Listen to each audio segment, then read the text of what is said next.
In High Wycombe there is a large park called the Rye.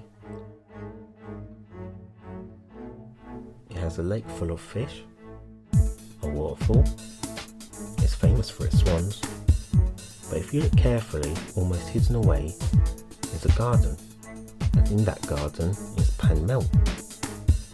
It looks like it's been there forever, but that is not the case. This is the mill in its previous life, and nearly all of that was knocked down, except you can just see some old brickwork around the back there. So there was an element of old brickwork, and if you wander around you'll see from the outside where the old original bricks were.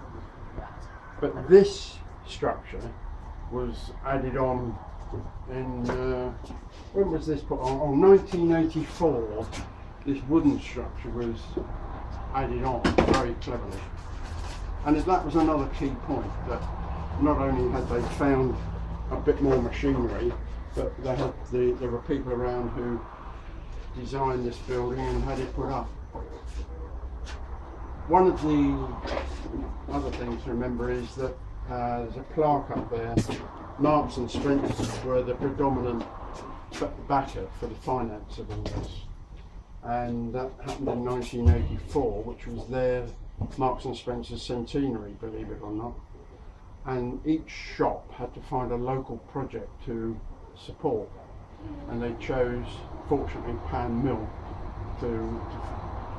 and they produced most of the finance. There was a little bit from the council, I think, and other places.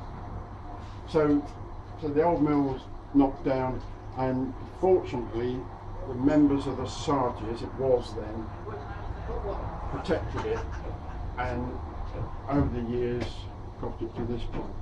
The previous mill, which dated from about 1750, the building anyway, it had been rebuilt and refurbished several times. Was a traditional mill like this one, but since flour milling went down to the ports around about the 1920s, then it became uneconomic, and the mill just ceased to be an economic proposition and was run down. And the last thing it was doing in the 50s and 60s was making animal feed. So there were people who come in today who still say, oh yes, I remember it when it was making animal feed. And the old stones then were no longer driven by the water wheel. They were driven by an electric motor and belt drive. So those still exist. They're in the back part of the mill, and the framework is actually holding up the floor.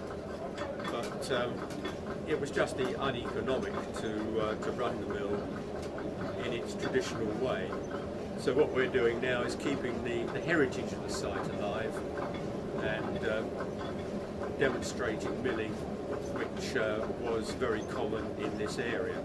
So that's what we do. Now, mills on this site go back 1,000 years. There were 6 mills noted in Wycombe in the Domesday Book, 1086, and we know from work by archaeologists and researchers that this was one of those mills. It was owned by Roger de Pann, and that's where we got the name Pann Mill from. But it's been owned variously by the council and by other people since then. At one time it was owned by the Knights Templars and by the Bishop of Winchester, I believe. And it's been rebuilt many times since then. 4 distinct phases that we know of from archaeological work. There was the oldest was a part of a mill from the 14th century that was outside to the just outside the mill. Then there was a 16th century mill, and then the 18th century, 19th in this one.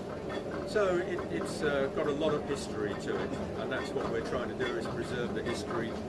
I can remember coming down here with my father when I was about 7 years old, and Pann mill was open, and I used to come here and get chicken corn for his chickens.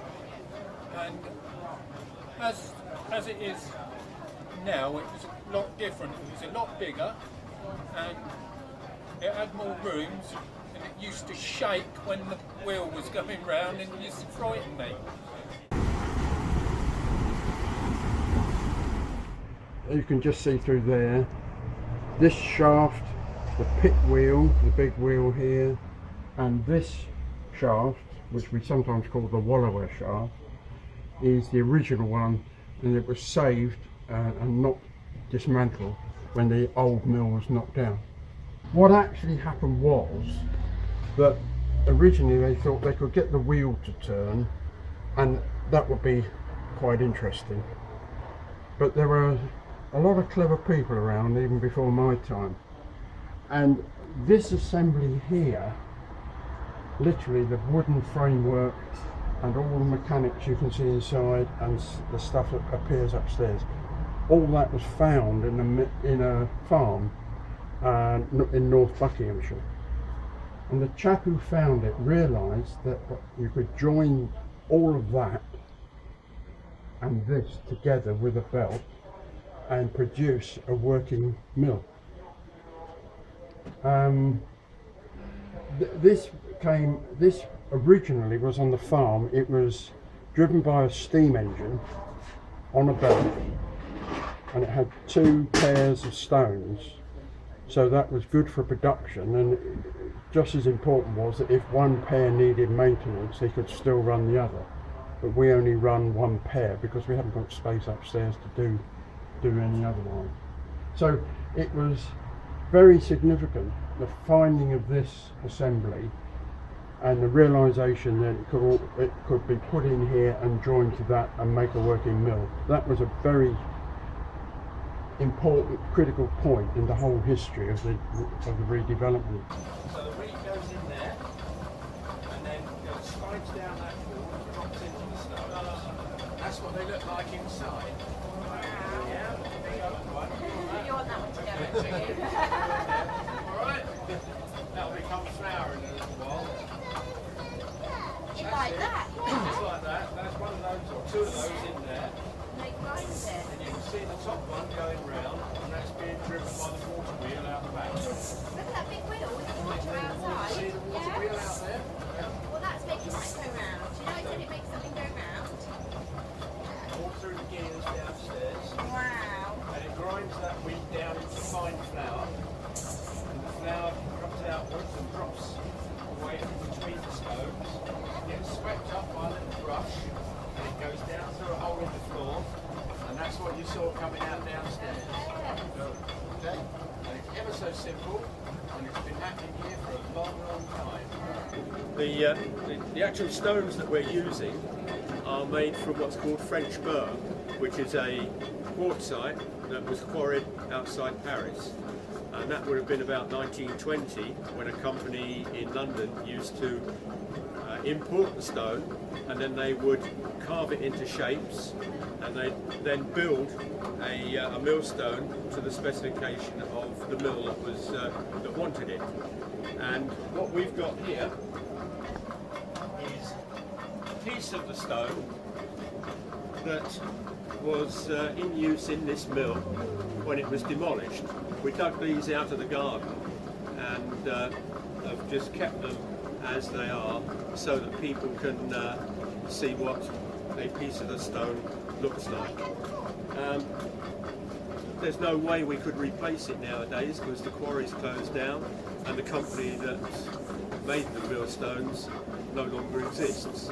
So if we want to use this sort of stone again, then we're going to have to just find some millstones and clean them up. But the stones we've got here we don't use very often, so they should last out my lifetime and probably most people who are up here today's lifetime. The millstones that are in this mill weigh about 600 kilos, and in order to get them up from the floor we had to bring them up vertically through the floor before the floor was built, and then lay them down into their positions where they are today. So that's a bit about the millstones.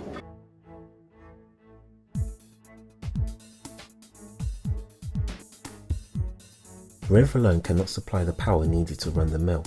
Instead, an area is flooded, and that in turn provides the pressure needed to run the mill. This area is called the leat. When the mill is not in use, the first gate is open, allowing water to bypass the leat, and it flows through this exit into the River Wye. When the first gate is closed, it floods the leat. The second regulates the water level within the leat. This not only prevents the leat from overflowing, but helps regulate the speed of the water wheel. The third gate turns the water wheel. All three gates divert water back into the River Wye.